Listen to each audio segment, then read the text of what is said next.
Hello, everyone. My name is Michael, and thank you for joining me today's episode of Entropy Diaries. I know it's been a while. I haven't really kept up on the content update like I said I would. I've had a few real life incidences happen, work related, some personal issues that I've had to take care of. As for the delay of the story, now, as some of you know, Charlie Kirk was assassinated a couple weeks ago. And on the day that I was recording the next episode of Entropy Stories, I heard about his assassination. And in that episode of Entropy Stories, I had a political assassination taking place in the story that kicked off the second part of End of an Era.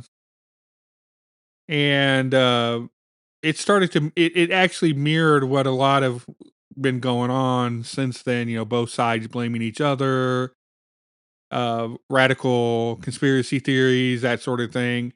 And I just felt that it was really bad taste to continue the story along those lines. So I decided to more or less rewrite the second half to reflect a different, to make that change so I don't have that political assassination in there and I don't have that comparison that people might come along and go, "Oh, you're only doing this because it's what's happening in the real world," and I don't want that comparison. Like I said, I thought it was in bad taste for such a tragedy, so I decided to change it. Now, some insight on that. I used to, and I heard movies do that in the past, and TV shows would do that in the past, like they're removing the twin towers from Spider-Man. I think it was Spider-Man 2. They removed it from. And they changed some episodes around in some TV shows because of Columbine, that sort of thing. And then later on, like Scream 3 was heavily influenced by that because of the two killer thing. They dropped the second killer and only had the one, and the third one would set it out, set it apart from all the others because it's the only one that had the singular killer in it. And, I never quite understood that. I always thought that was kind of like pandering, but now that, it's my own story and my own story reflected a reality, I decided maybe it's not pandering. Maybe it is probably the best thing to do. Um, I'm definitely not a person that believes in too soon, but I believe in bad taste. So I decided, like I said, my personal choice was to change the story, and that required not a like a complete rewrite, but a large portion of it centered around the assassination. So I had to go in, change that, make things differently, add some new scenes, change some other scenes, and I had to make it all fit with what I've already written, I've already released. So that's what I've been doing for the last couple weeks. Um, Now on to some different things that are entropy related. I've gotten some good feedback, from friends and family, and I really appreciate that. One of the questions I get is about my artwork. Am I drawing that myself? The answer is a yes, and it's a no. I am using AI to generate it. I had originally started out using Gemini or Gemini, however Google pronounces it.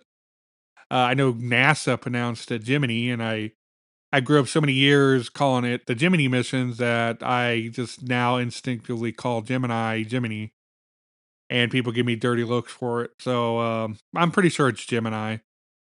So I might still every once in a while refer to it as Gemini, just because it's it's been ingrained in me for so long. Anyway, so what I switched over from Gemini to Whisk, which is another Google product. And I really like the Whisk because I think it listens better. It allows me to do a little bit more than Gemini does. And I think Gemini has limitations where Whisk has limitations, but it's easier to work around those. Like one thing I noticed on Gemini was that especially when it came to relation to any of the women characters, I couldn't there's certain things I couldn't do, like, there was once where I had to actually fight with Gemini because it had made, there was an image of Jimenez in a T-shirt, and it'd given her, like, really large breast. And I liked the image, I just didn't like the fact that she had, like, these massive double Ds, and I was like, "Reduce her breast size to to average, to, like, Cs or Bs or whatever she was in the other images," and it told me it couldn't do that because it couldn't sexualize the, it's against its TOS or terms of service or whatever it was, its programming parameters that it couldn't, alter, sexualize women in that nature. And I was like, I had to argue with it. I was like, I'm not asking you to like show her cleavage or anything like that or show them. I'm asking you to reduce them. I don't know. I don't see how that's sexualizing because it gave me, like I said, it gave me an image of massive chest size when I didn't ask for it. And now it's telling me it can't reduce it because that would be sexist. And I was just like, it kind of blew my mind.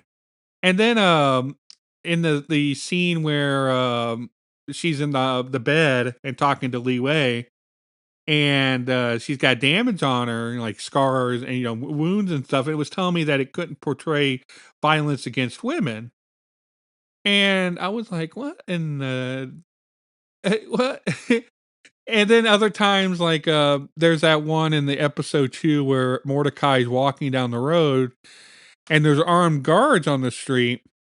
And I was trying because in the story, he's carrying a rifle, and if you notice in that image, he doesn't have a rifle, and the reason he doesn't have a rifle is because every time I try to get Gemini to put a rifle on him, it told me it couldn't do that because it couldn't, portray violence, and I was like, "A gun isn't violence, it's just he's carrying a gun," but then I had to, like, I was talking to it, I was like, "Well, you've put armed guards in there. They have rifles. Why can't the guy walking down the street by himself and these rifles are in their hands. I'm asking you to put one on the guy's back, and you're telling me that you can't do that." And it was just like constantly little bitty fights like that. And what's even weirder was it was only like it was like specific to women. It wasn't like towards the men. Like there's a scene later on in the second part where there's a gun being pointed at Lee Wei from Mordecai. And it drew that just fine. It gave me no hassle whatsoever. But then there's a scene where Jimenez pulls a gun on somebody else, another woman, and it told me it couldn't do that because it was a depiction of violence against women. And I was like, but you let me do it to the guys, but you won't let me do it to the women. Okay. Whisk has some of that limitations. Like I have to fight it sometimes. So typically what I do is I get the scene set up, the characters in there, then I'll take one of them out, then I'll have it like point, like if there's a gun, I'll have it point to the direction where the previous character was, and then I'll take it into GIMP and I'll merge the two images, and so the gun's in there and they're pointing at each other, but the everything else is AI generated. Um, Other things that I do is I do color them in myself. I don't. I have the AI generate them in grayscale, and I try to keep it cell shaded because I like cell shading. I think it looks better. But every once in a while, it will put hatching in or put different types of line art in there, and there's not a whole lot I can do about it because what ends up happening is I'll like the image and I'll just deal with the fact that it has hatching or it's a different type of shadowing than I want. Try to just go with it, and I'll try to fix it when I bring it over to my iPad. Because that's what I do. I generate it on my computer. I find the image that I want or images, and I'll combine them. I'll take pieces from one and I'll put it in the other, and and then I'll bring it over to my iPad, and that's where I color it in. I use Sketchpad or Sketchbook or something like that. I think it's by AutoCAD. It's a really nice program. It's like $3, and I think it does really well. Or it's works for me. I'll add layers in and I'll color over the layers and that sort of thing.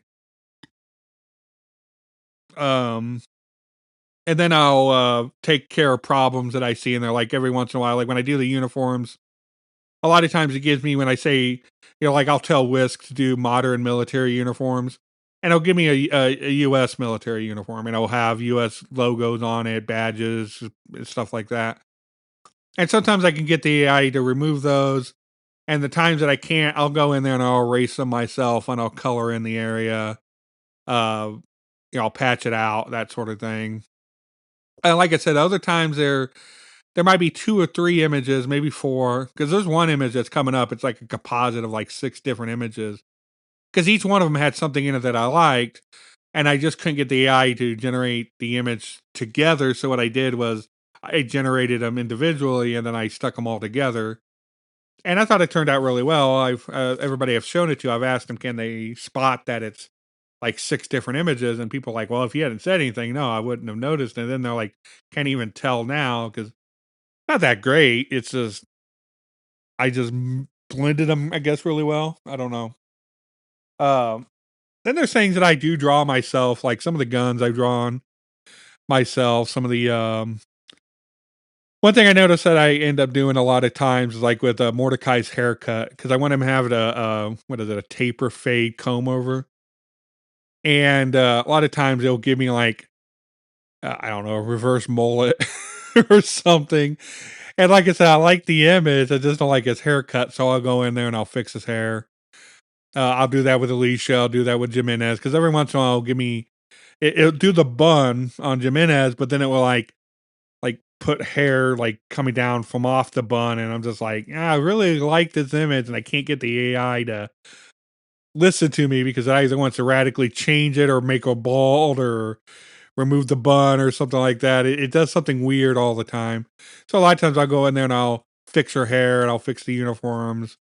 Um, one thing I do notice I do I spend a lot of time fixing her hands because apparently AIs don't understand fingers very well. I don't know how many times I've counted fingers on somebody's hands and they have like 7 of them. It's like, no, no, no. They're not a mutant, they're immortal. So so yeah. Another thing I try to do with the images is I color code everybody. I don't know if you guys have noticed this so far, but everybody's got like their own primary color. Like Mordecai's is red, Jimenez is like the green uniform with the red hair. Alicia's the yellow with the blonde hair. Lee or Leland, he's typically blue. Sometimes I'll throw in green in there, but he's typically blue. Rachel's usually a lighter blue because she's Leland's daughter. And sometimes I'll throw something red on her because she is influenced by Mordecai, so that's what that signify. I can't talk. I can't say the word. Signifies that she's being influenced by Mordecai at that moment, or she's leaning towards Mordecai, his opinion or whatever. Then Aiden, he's usually an orange because he's a combination. He's the son of Aiden of Mordecai and Alicia, and there's a yellow and red, and you mix yellow and red, you come out with orange. I played with the idea of making Rachel purple, to show that she's a combination of Mordecai and Leland, that she's torn between them. But then I remembered that I always imagined Imogen,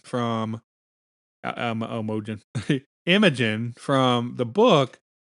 She has a purple a fascination, obsession. So I didn't want to confuse people by making both of them purple. So that's why she gets a lighter blue with red and that kind of thing.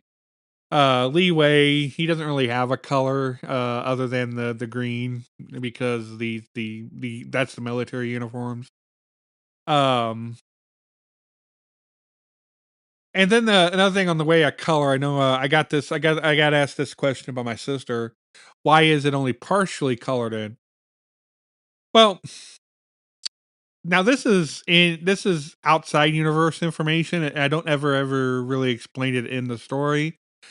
But the reason they're only partially covered in or colored in is because they're Mordecai's memories, more or less. And we don't remember everything in full detail. We remember aspects of it, like, parts of it.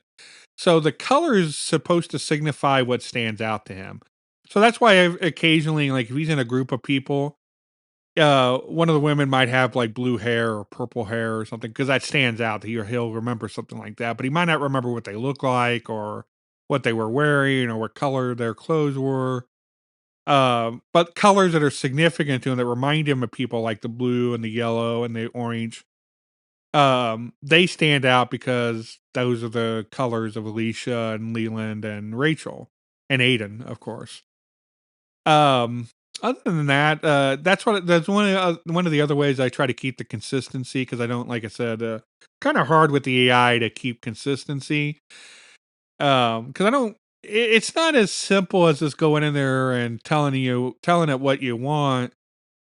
And there's times where if I looked at some of the projects, they have 70 or 80 images that I've generated that I've made little tweaks here and there in what I'm telling the AI to generate to get the image that I want.